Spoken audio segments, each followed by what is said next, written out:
Hello, Morongo Basin, and listeners around the world online at Z107.7 FM.com. Here is the Z107.7 Local news for Friday, December 19th, 2025.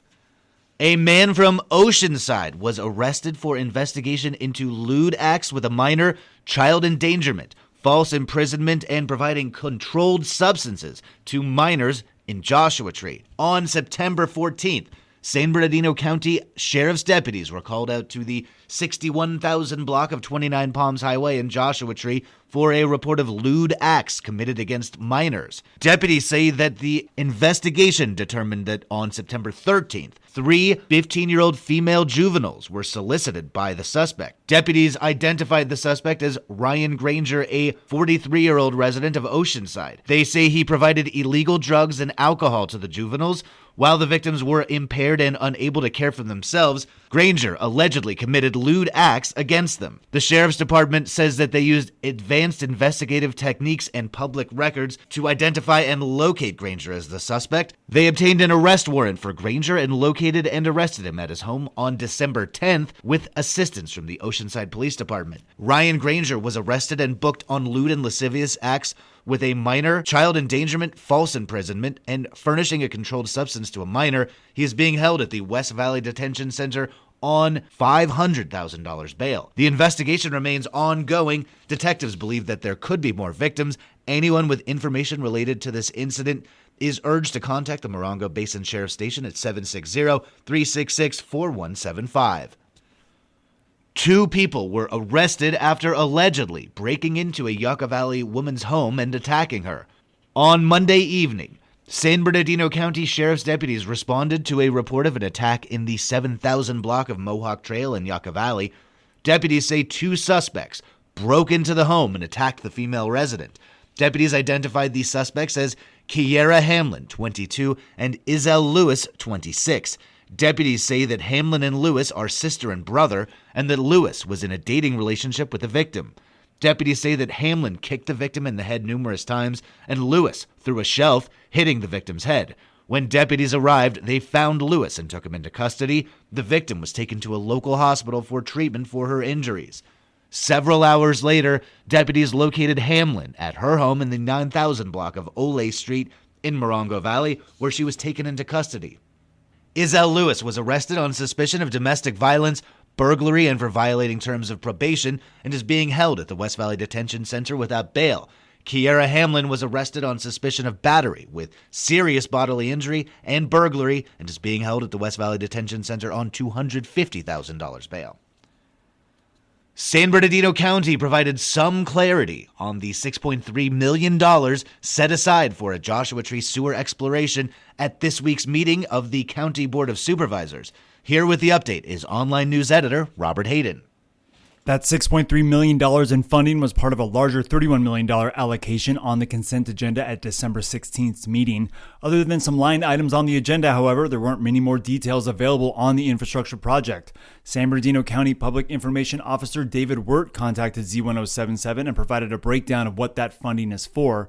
First up, the action at Tuesday's meeting only authorizes early stage planning and feasibility work, and it doesn't approve any construction or implementation of a sewer system.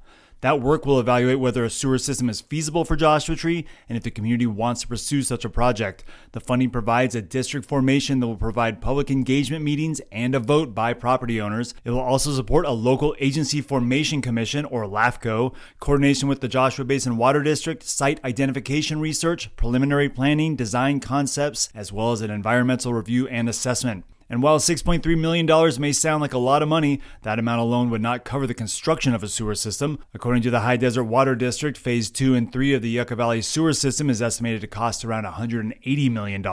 Wirt says that the board action was necessary because county staff cannot begin formal planning, agency coordination, or community engagement without that funding in place. With it approved, county special district staff can begin evaluating those next steps, which will include formal discussions with the Joshua Basin Water District and that community engagement. Any future steps beyond the initial exploration will require additional analysis, public input, and separate board actions. Whatever happens with the possible sewer system in Joshua Tree, it'll be a long process, and Z107.7 will be there to report every step taken. In the meantime, we'll reach out to business owners, residents, and the water district for their takes on the possible sewer system, and you can make your voice heard too. We have a poll at this story on our website, Z107.7fm.com. Reporting for Z107.7 News, I'm Robert Hayden. The 29 Palms Tourism Business Improvement District, known as the TBID, held their final meeting of 2025 last night. Annalise Kuiper was there and brings us this report.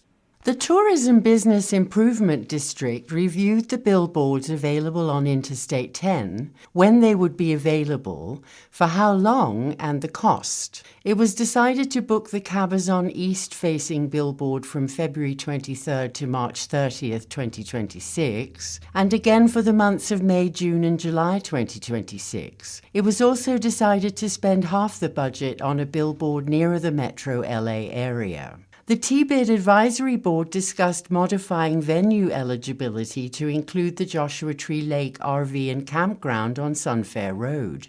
The new venue was approved for event grant sponsorship, but it was considered to be very important that 29 Palms must be part of the focus and that guests of the campground events should either have lodging in 29 Palms or at the very least hold some type of food and beverage or hospitality event in the city. The Tourism Business Improvement District was asked to review, discuss, and approve the 29 Palms Music Series Committee's request for $20,000 to support the first year of a 3-year outdoor concert series sponsored by the Levitt Foundation. Here, Audrey Philpott explains how extraordinary it is that a small community like 29 Palms should be chosen to receive the Levitt sponsorship. I am the chairperson of the 29 Palms Music Series Committee.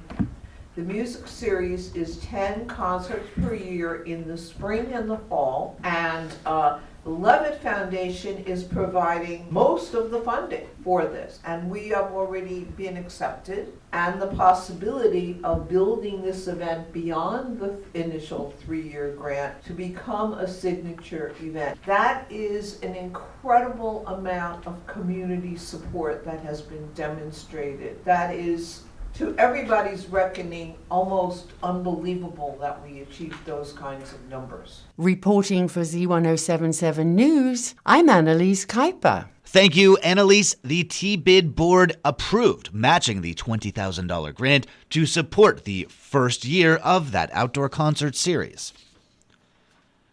Do you have a Santa suit and a thirst for lots of holiday cheer? The famous SantaCon is coming to 29 Palms tonight. Grab your fake beards and best Santa-style suits for a holly jolly bar crawl that aims to take over downtown 29 Palms with holiday cheer. If you aren't familiar with SantaCon, it's pretty simple. Dress up as the jolly elf himself and join other merry men and women for drinks, photos, caroling, and a costume contest. The starting point is Ground Squirrel at 6 p.m., and then the sleigh ride begins. Heading to Snakebite Roadhouse 29, Snakes and Stars for Christmas karaoke, down to the Virginian, and then to the Out There Bar for hot toddies and treats. Circle back to Snakes and Stars to end the night on a high note with even more karaoke with the crew of Kris Kringles. If you can't make it at 6 to start the crawl, look for the crowd of Santas anywhere along the route or follow along on Instagram at santacon.high.desert for updates on where the party is. And finally, the third annual Morongo Valley Christmas Parade will be winding through the west side paved streets of Morongo Valley tomorrow, with staging starting at 3 p.m. and the parade to follow at dusk. Reporter Gabriel Hart has further details from event organizer Buddy Stogner. Join your Morongo Valley neighbors this Saturday at 3 p.m. at the corner of Juniper and Matsine with whatever automobile, ATV, bicycle, or any other vehicle you'd like to participate in the Neighborhood Light Parade. As they stage for the parade, there will be a street fair complete with a funnel cake vendor to fuel you for the trip around town. Event organizer Buddy Stogner says, quote, "This shindig is shaping up to be a real spectacle right in your own backyard. And if you're just there for the show, grab a chair, get cozy, and enjoy the Twinkle Parade as it winds through your neighborhood," unquote. If you hear sirens, music, and laughter, please let your neighbors know to come outside and welcome the parade. The parade will end at the Morongo Valley Fire Station at 7 for an after party until 8:30 with free tacos and more.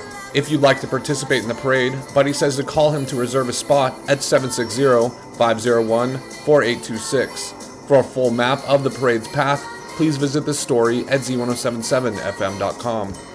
Reporting for Z107.7 News, I'm Gabriel Hart.